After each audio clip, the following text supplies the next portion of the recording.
The strongest force within the human personality is the need to stay consistent with how we define ourselves.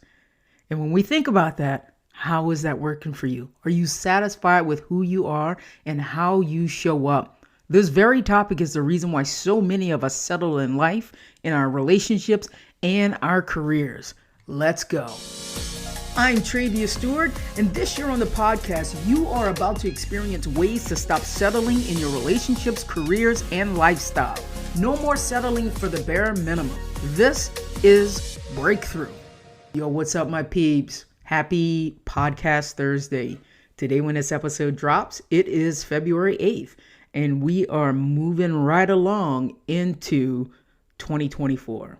So today, what I want to talk to you about is this statement, and it's one of the most profound things that I learned in my certification to become a life coach. And it's from Tony Robbins, actually. And it's the strongest force within the human personality is the need to stay consistent with how we define ourselves. And those decisions were made years ago, guys, years ago. During that time, we made decisions about what we believe, what we were capable of, and who we were as people, who we were as a person, which became like the limiting glass ceiling of what we were capable of. And once you lock in on that identity, your brain finds a way to keep you there. Because if you're not there, your brain sees like, oh, lions and tigers and bears, like you're going to be eaten. And this falls in line with the topic that I'm really focusing on this year. Why do we settle? Why do we settle in ways that keep us doing the same things that we've always done? Why do we compromise, things like our authenticity? Why do we compromise our opinions, our voices? And the answer is rooted in, again, we've talked about it before, societal expectations. We have fear of judgment. We have the need to conform to what other people expect of us and how we were raised and experiences that were a part of our life. Because, and truth be told, we live in a world where, it's hard to break free from those limiting chains and the expectations of others. It's hard to sometimes really just be who you were meant to be and who you know yourself to be at your core. And so I want you to picture this, right? Back in the day, you made choices, I made choices that like stamped our identity card, right? What we believe, what we thought we could pull off, what we thought we were capable of, our potential, who we were as a person. Sometimes it came down to you were too loud. And so your parents or someone in an authority figure said, little girls, little boys, you've got to tamp that down. Don't be noticeable with a loud, big booming voice, And so then we made that mean that this was something that was wrong about us. And so our identity card was stamped that whenever I speak, too loud, that's a bad thing. And so we have these things. That's one example. We have these things of this is something that happened, early in my life, early in my formative years that became like an invisible glass ceiling, and then it's like we carry these things into adulthood with us, and I remember when I was 6, I tell the story a lot when I'm on stage.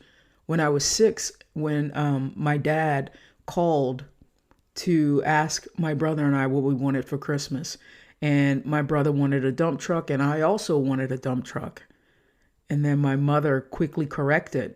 It's like, no, you don't. She wants a baby doll. And so as a 6-year-old, I learned that little girls don't play with dump trucks. Little girls should not want to play with male toys. I was made to feel wrong for a choice, for like I really wanted to play with that dump truck. And so this was an identity thing. So later on in life, I remember making choices of, what's my mom going to think? How can I, be the person that they want me to be, not the person that I wanted to be, you know? And then once you lock in on that identity, the brain is like, the security guard at the door of a bar, where it's like, no, these things that do not align with who she has announced herself to be, these things cannot come in. You cannot come in right now, right? Because we have not defined, and that is not how we're living. It doesn't matter that that's something that she really wants to do. That's her core identity. Those things are not allowed because those things were not stamped on the identity card. Those things were not how I consistently defined myself from those decisions that were made years ago. And so how many times do you catch yourself saying, that's just how I am. I can't change now. It's too late to change, right? And those are just random remarks like the change that we voluntarily put on our potential. And so many times we find ourselves, well, that's how I've always been. We fight for our limitations. We'll go, oh, okay, I've never been patient. So why start now? Okay, so now let's spend the rest of our lives being impatient, fighting again for those limitations. Well, I've always been hurt my entire life. And now, the last 2 relationships I've been in, I have been hurt. And, I'm just going to like ironclad my heart behind these bars, and I'm never going to let anybody get close to me again. And that's not a way that you want to create the rest of your life, because I'm a firm believer that we can create it, much less just live the rest of our lives. And so we make these rules and these meanings and these stories based on past experiences, and then we fight for the limitations of those things becoming our truth. And then we fight every day to prove them right. You see, that next guy, I told you he was just going to break my heart. Well, those were the vibes that you sent out. Those were the actions that you declared that made it inevitable for you to end up with a broken heart again. And so as we continue to dive into this topic of yourself, I want you to ask right now, where in your life do you feel like you cannot fully be yourself, where you can't fully act the way you want to act? And so this, in essence, is a way of settling. We're settling with becoming the person, with being the person, with acting like the person that other people want us to be. That's a form of settling. And I want you to reflect on the areas where you may feel, constrained, where, again, the past influences are navigating your present, like the broken heart, like my story with the dump truck, totally navigating, how I was viewing life as I was growing up. Where are you maintaining like a facade? A facade in your life where you're wearing a mask, and so I want you to ask yourself, what has happened in your life that has influenced the way you live today? And are they rules that you're going to continue to find evidence to continue to make that the absolute truth for you? Or can we begin to recognize that these are merely stories and meanings we've created, and we can totally erase it like it's a chalkboard, it's a dry erase board. We can erase those things and create beginning now. Because it's so important to realize when we're settling. It's so important to realize the constraints that we have based on these decisions that we made a long time ago. And then again, living as though they are the truth. And, I have done this for so long. It wasn't until I was almost 50 years old that I felt like I was free to fully be me. I remember we went on a trip to the Dominican Republic, and the towels, like when we hang out on the beach and that were like on the beds, like under the cabana, the towels said, "Free to just be." And I was like, oh my goodness. When was the last time I felt free to just be? We took that trip, I think, in 2013, and I was not free to just be then. It wasn't until it was closer to like 2017, 2018 that I began to embrace the freedom in the core of who I was at my core and who I am at my core.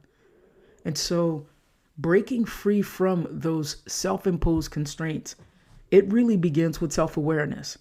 It begins with a conscious effort to understand what influences us, what colors our lenses, what creates the world as it occurs for us, what limits our potential, so that we don't continue to live as though the things that happen to us, I'm not talking about the factual things. I'm talking about the stories and the meanings we've applied to it. Like, for instance, little girls don't play with trucks. For instance, guys are always going to break, so-and-so's heart. Those are meanings and stories we've applied to it. And we don't have to continue to live as though that's the truth. And so when we think about all of the ways in which we've created the life we have today, another word that I hear people saying a lot is a word like, I need to be practical. I need to be reasonable. And so when we're being reasonable, this is like the most boring, lowest level of life that you could possibly live. We've cut off all of our imagination. We've cut off our creativity. We've cut off, and the ceiling keeps getting lower and lower and lower because we want to be reasonable. And so being reasonable is another way of settling that holds us back in life. Living life fully, it requires you to live unreasonably, without having to justify every single thing. Like, sometimes you just want to do things because you want to do it, and not having to justify it to every Tom, Dick, and Harry, and maybe you don't even have to justify it to yourself. You just want to do it because you want to do it. We don't always have to live reasonably, because sometimes that's a way that we tamp ourselves and our interests and our creativity sides down. And we keep it buried under the facade and the mask of what's expected of us and who, and how people want us to interact with them. So today's episode is about challenging the story that you've been telling yourself and, discovering a whole new world beyond what you think is possible for you today. Now, I'm not saying that this journey is easy. I'm not saying going against the norms, going against societal expectations, the fear of judgment. I'm not saying any of that's easy, because I continue to work on those things myself.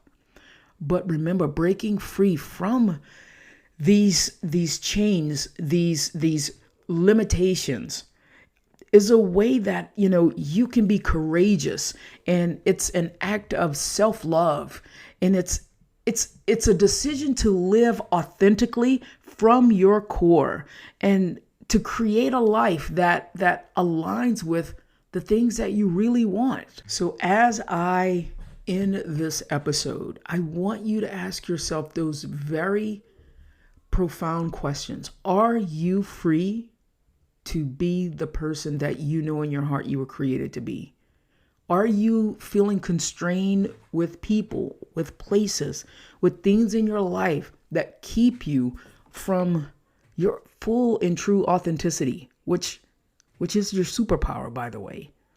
And this is what sets you apart and begins to open up the vast universe to full fulfillment. And so the way we end up being in life, we just assume that that's how it's supposed to be. And I'm here to help you debunk that is not how it's supposed to be, and we don't have to just accept that. So today, ask yourself, who am I and who do I feel like I have to be when I'm interacting with other people? And is it something that you want to do, authentically? Who do you consider yourself to be? When you refer to yourself, I do such and such, what follows those words? What is your identity? What is the identity that is keeping you settled and keeping you in getting the same thing that you've always gotten and creating the life that you're living right now. Peeps, that's what I have for you this week. And if you are feeling so inclined and you want to ask me a specific question, I would love for you to email me at travia@traviastewart.com.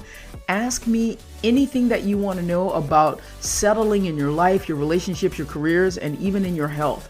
Ask me anything about like your beliefs and how you can create what it is that you want in this life. And I would love to answer it on the podcast. I would dedicate, an episode or a part of an episode to answering your question. All right, my peeps, we'll talk next week.